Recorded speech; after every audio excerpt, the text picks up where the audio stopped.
An icon has taken his final bow. Ozzy Osbourne, the Prince of Darkness, the godfather of heavy metal, has passed away at the age of 75. The world lost not just a musician, but a monumental force in rock history on Tuesday, July 22nd. As the news of his death rippled across the globe, fans from every generation flooded social media with tributes, memories, and heartbreak. Yet, one question lingers in the hearts of many: when will we say our final goodbye to Ozzy? As of now, Ozzy's family has not officially announced the date, location, or format of his funeral. It remains unclear whether the ceremony will be a private, intimate affair or a large public memorial to honor one of music's greatest legends. However, sources close to the Osbourne family suggest that arrangements are underway and that details may be released within the coming days.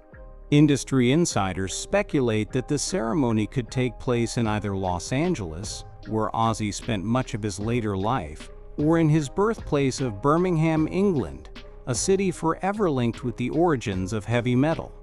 If Birmingham is chosen, Villa Park, the site of his last live performance on July 5th, is already being whispered as a potential location for a public tribute. That night, the Back to the Beginning concert became an unintentional goodbye. It didn't just feel like a concert, it felt like a living funeral. Born John Michael Osbourne on December 3, 1948, in the working-class heart of Birmingham, Ozzy's story was never meant to be ordinary. From humble beginnings and a troubled youth, he rose to become the frontman of Black Sabbath, pioneering a genre that would change music forever.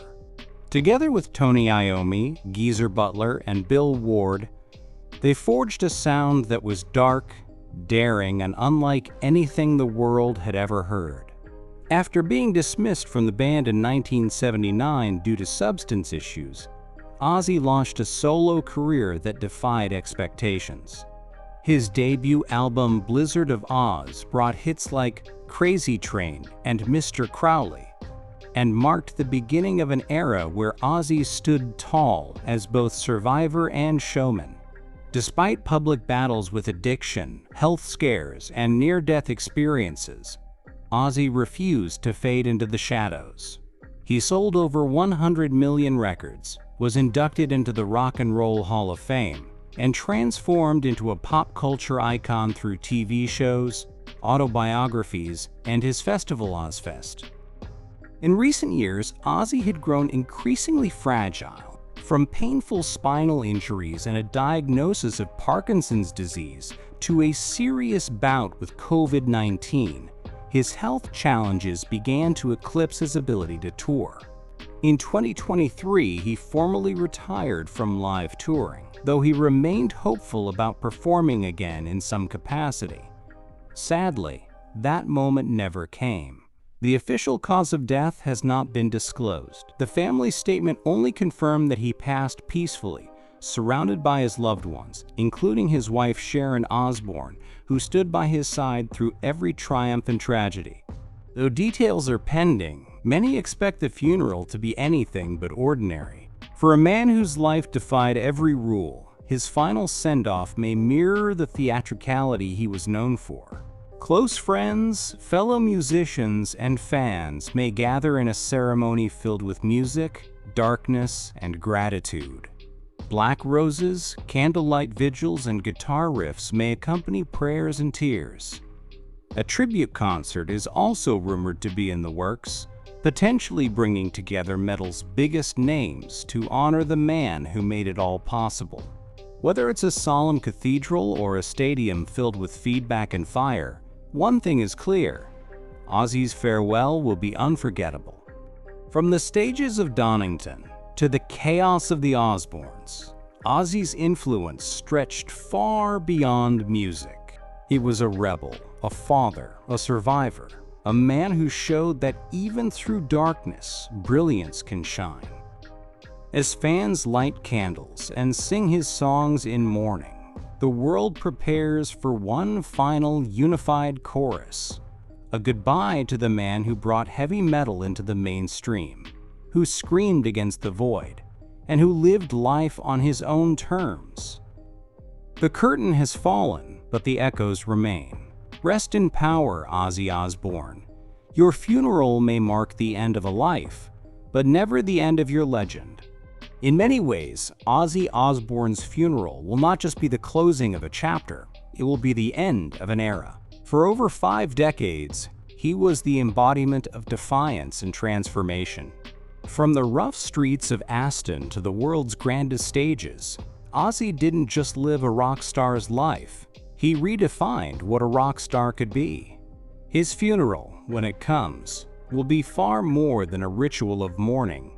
It will be a global celebration of resilience, redemption, and rebellion.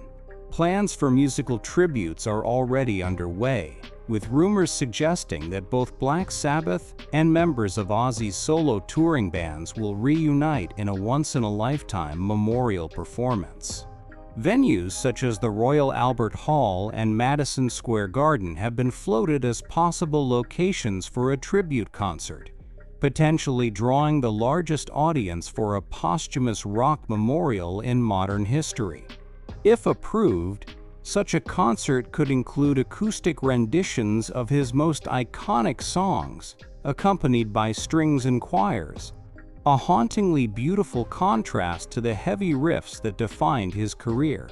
Meanwhile, fans across continents are organizing grassroots commemorations, from motorcycle convoys and fan meetups in California and Tokyo to candlelight processions in Sao Paulo and Berlin.